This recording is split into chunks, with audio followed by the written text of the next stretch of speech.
Hello friends, welcome to Mahi kitchen Tamil. நம்ம சேனலில் இன்றைக்கி என்ன செய்ய போகிறோம்னு பார்த்தீங்கன்னா பிரியாணி தாங்க செய்ய போகிறோம். பிரியாணி அப்படின்னு சொன்னால் சிக்கன்லேயும் மட்டன்லேயும் இன்றைக்கி நம்ம செய்ய போகிறதில்ல, வாழைப்பூ வச்சு நம்ம பிரியாணி செய்ய போகிறோம். இந்த பிரியாணி பார்த்திங்கன்னா நம்ம சிக்கன் மட்டன் பிரியாணி சாப்பிட்ருப்போம்ல, அதே டேஸ்ட்டாக தான் இருக்கும், கொஞ்சம் கூட மாறாத டேஸ்ட்டு. வாங்க இது எப்படி செய்யலான்னு வீடியோக்குள்ளே போய் பார்க்கலாம். அதுக்கு முன்னாடி நம்ம சேனலில் இப்போ தான் நீங்கள் ஃபஸ்ட் டைம் பார்க்குறவங்களா இருந்தீங்கன்னா மறக்காமல் சப்ஸ்கிரைப் பண்ணிவிட்டு பக்கத்தில் இருக்க பெல் ஐக்கானையும் கிளிக் பண்ணிக்கோங்க.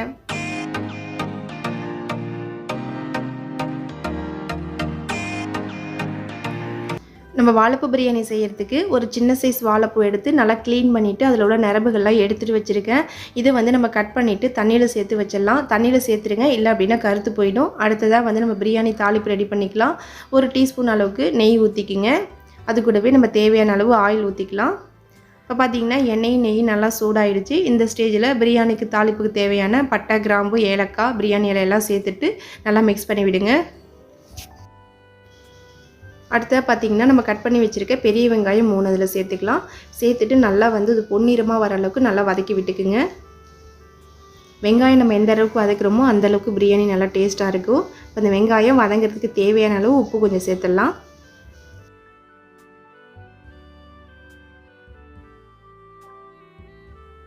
இப்போ பார்த்திங்கன்னா வெங்காயம் நல்லா பொன்னிறமாக வதங்கிடுச்சுங்க. இந்த ஸ்டேஜில் ஒரு 3 டேபிள் ஸ்பூன் அளவுக்கு நம்ம இஞ்சி பூண்டு பேஸ்ட்டை சேர்த்துக்கலாம். இஞ்சி பூண்டு பேஸ்ட்டை சேர்த்துட்டு நல்லா பச்சை வாசம் போகிற அளவுக்கு நல்லா வதக்கி விட்டுக்குங்க. அதே போல் இஞ்சி பூண்டு பேஸ்ட்டை சேர்த்ததுக்கப்புறம் கைவிடாமல் நல்லா மிக்ஸ் பண்ணிகிட்டே இல்லைங்க, இல்லை அப்படின்னா அடியில் போய் பற்றிடும். காரத்துக்காக இப்போ 2 பச்சை மிளகாய் சேர்த்துக்கலாம். இப்போ அது கூடவே பார்த்திங்கன்னா 3 தக்காளி சேர்த்துக்கிறேன். நம்ம 3 வெங்காயம் சேர்த்தோம், அதுக்கு ஈக்குவலாக 3 தக்காளி சேர்த்துருக்கோம். இந்த தக்காளி நல்லா குழையிற அளவுக்கு நல்லா வதக்கி விட்டுக்குங்க. சேர்த்து தக்காளி நல்லாவே குழஞ்சி வந்துருச்சுங்க. இந்த ஸ்டேஜில் ஒரு கைப்பிடி அளவு கொத்தமல்லி, ஒரு கைப்பிடி அளவு புதினா சேர்த்துக்கலாம். சேர்த்துட்டு இந்த மசாலா கூட நல்லா வதக்கி விட்டுக்குங்க.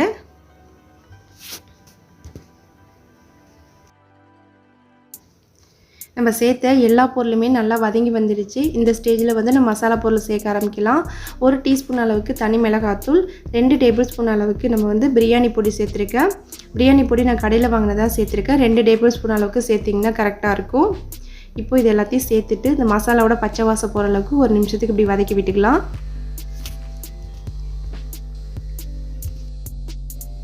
ரெண்டு டேபிள் ஸ்பூன் அளவுக்கு இப்போ நம்ம தயிர் சேர்த்துக்கலாம். தயிர் சேர்த்துட்டு நல்லா மிக்ஸ் பண்ணி விடுங்க. தயிர் சேர்த்ததுக்கப்புறம் பார்த்தீங்கன்னா அங்கங்கே கட்டி கட்டியாக இருக்கும் தயிர், அதை நல்லா மிக்ஸ் பண்ணி விட்டுட்டு நல்லா வதக்கி விடுங்க.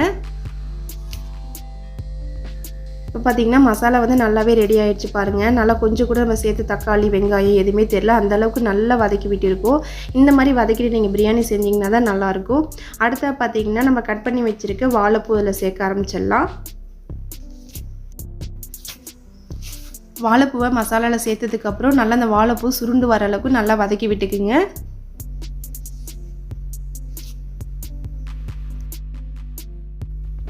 வாழைப்பூவை கட் பண்ணும்போதும் பார்த்திங்கன்னா கொஞ்சம் பெருசாக கட் பண்ணிங்க அப்படின்னா நம்ம பிரியாணியோட சாப்பிடும்போது நல்லாயிருக்கும். எப்படி நம்ம சிக்கன் மட்டனுக்கு பீஸோடு சாப்பிடும்போது நல்லாயிருக்குமோ அதே மாதிரி இந்த வாழைப்பூவோட இந்த பிரியாணி சாப்பிடும்போது ரொம்ப நல்லாயிருக்கும். இப்போ ஒரு பாதி லெமனை இதில் புழிஞ்சு ஊற்றிக்கலாம்.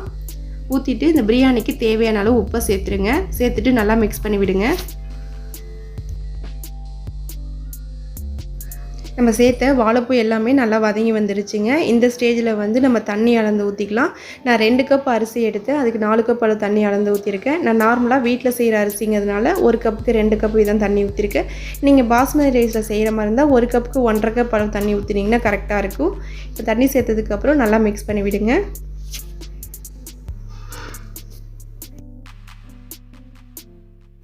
இந்த ஸ்டேஜில் உப்பு எதுவும் பத்தலை அப்படின்னா நம்ம சேர்த்துக்கலாம். அது கூடவே பார்த்திங்கன்னா ஒரு 1/4 டீஸ்பூன் அளவுக்கு நம்ம கரம் மசாலா சேர்த்துக்கலாம்.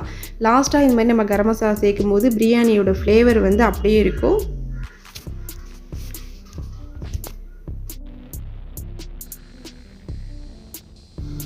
தண்ணி நல்லாவே கொதிக்க ஆரம்பிச்சிருச்சு. இந்த ஸ்டேஜில் நம்ம ரைஸ் சேர்க்க ஆரம்பிக்கலாம். ரைஸ் நான் ஒரு 1/2 அன் ஹவர் ஊற வச்சுட்டு அதுக்கப்புறம் சேர்த்துருக்கேன். நீங்கள் பாஸ்மதி ரைஸ் செய்கிறதா இருந்தாலுமே ஒரு 1/2 அன் ஹவர் ஊற வச்சுட்டு செஞ்சிங்கன்னா நல்லாயிருக்கும்.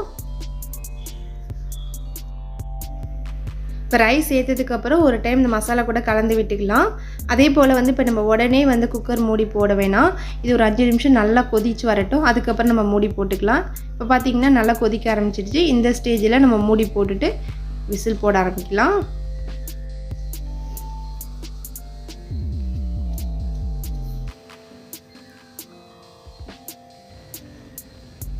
இப்போ மூடி போட்டு விசில் போட்டாச்சு. போட்டதுக்கப்புறம் பார்த்திங்கன்னா ஒரு 3 விசில் வந்ததுக்கப்புறம் நம்ம ஓப்பன் பண்ணி பார்க்கலாம்.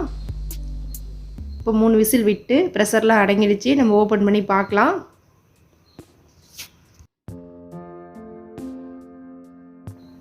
ஓப்பன் பண்ணோன்னா நல்ல ஒரு ஸ்மெல் வருதுங்க. நம்ம மட்டன் சிக்கன் பிரியாணி செய்யும்போது என்ன ஸ்மெல் வருமோ அதே மாதிரி தான் வருது. இது வாழைப்பூ பிரியாணின்னு சொன்னீங்கன்னா யாருமே நம்ப மாட்டாங்க. மேலே வந்து நம்ம கொஞ்சமாக கொத்தமல்லி தழை தூவிட்டு இப்போ தம் உடச்சிக்கலாம்.